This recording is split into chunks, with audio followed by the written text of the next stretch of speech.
UP के Hardoi Lok Sabha seat पर BJP, Sapa और बसपा के बीच कांटे की टक्कर है। यहां चौथे चरण में जनता अपना मतदान करेगी। यहां की जनता का मूड क्या है, नेटवर्क 10 की टीम ने लोगों का हाल जाना। हरदोई में लोकसभा का 13 मई को चुनाव का मतदान होना है।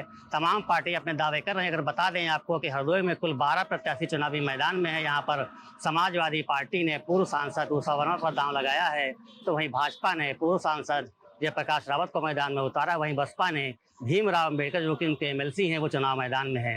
तमाम लोग हमारे साथ मौजूद है। जैसे जानते हैं कि इस बार लोकसभा का चुनाव किन मुद्दों पर लड़ा जा रहा है और ये कैसा प्रत्याशी चाहते हैं, कैसी सरकार चाहते हैं। जी बताएं। भारतीय जनता पार्टी और मोदी सरकार ने वो कार्य किए हैं जो पिछले असंभव से लगने वाले कार्य हुए हैं और निश्चित ही यहाँ पर भारतीय जनता पार्टी ही जीतेगी। वैसे हमारे सांसद महोदय पिछले 15 सालों में कभी हरदोई जनता से कोई संपर्क नहीं रखा। वो वोट भारतीय जनता पार्टी के और सांसद जी को सिर्फ भाजपा के नाम पर मिलेगा। अच्छा, ये बताइए, जो समाजवादी पार्टी और कांग्रेस का गठबंधन हुआ है तो उसका यहाँ कोई अस्तित्व नहीं है।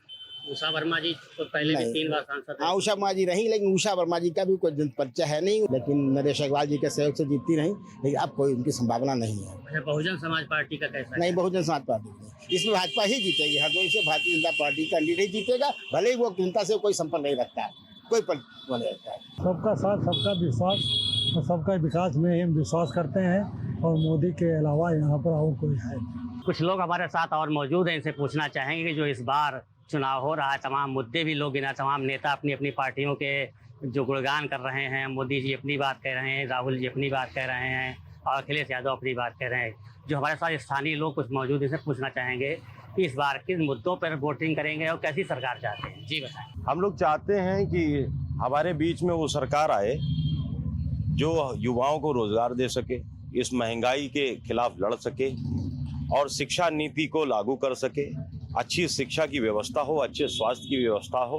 ये बताएं कि जो लोकसभा चुनाव चल रहा है, कैसी सरकार चाहती है, किसको वोट देना चाहती है। हम लोग भारतीय जनता पार्टी को ही वोट देना चाहते हैं, क्योंकि उसमें महिलाएं सुरक्षित हैं और कहीं भी आ जा सकती हैं और आज़ादी है उनको पूरी, तो इसलिए भारतीय जनता पार्टी को ही वोट देना चाहिए। मतदान हमारा जनसेवा अधिकार है और हमें बढ़ चढ़ के मतदान करना चाहिए।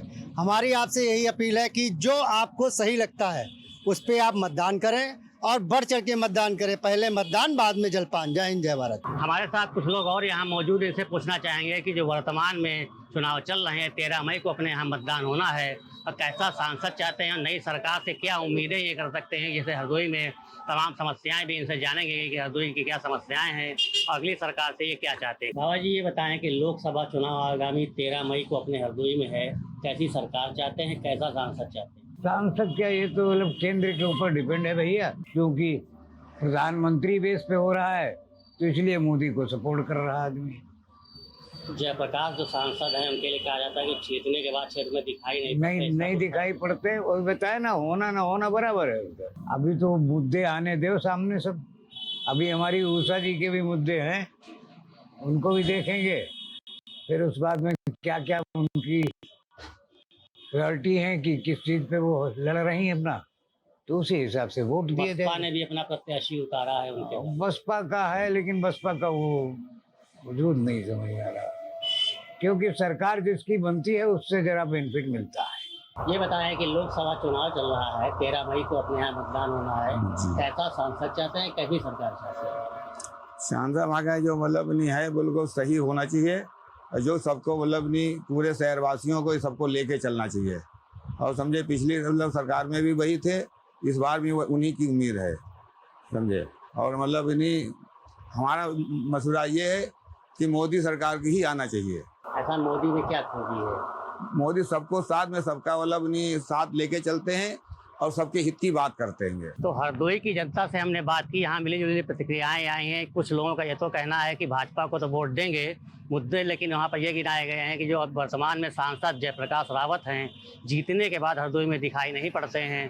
तो वहीं कुछ लोगों का ये भी कहना है कि जो बेरोजगारी है, जो युवाओं के जो साथ जो बेरोजगारी का मुद्दा है, या अन्य महंगाई के भी मुद्दे रहे हैं, तमाम और भी चीज़ें सामने निकल कर आई हैं। अब देखने वाली बात ये होगी 13 मई को जब मतदान होगा, उसके बाद जब 4 जून को मतगणना होगी, उसके बाद वोट किस करवट बैठता है, किसकी सरकार बनती है, ये देखने वाली बात होगी। Camera person Aditya Deepak Gupta, network 10 Hardoi.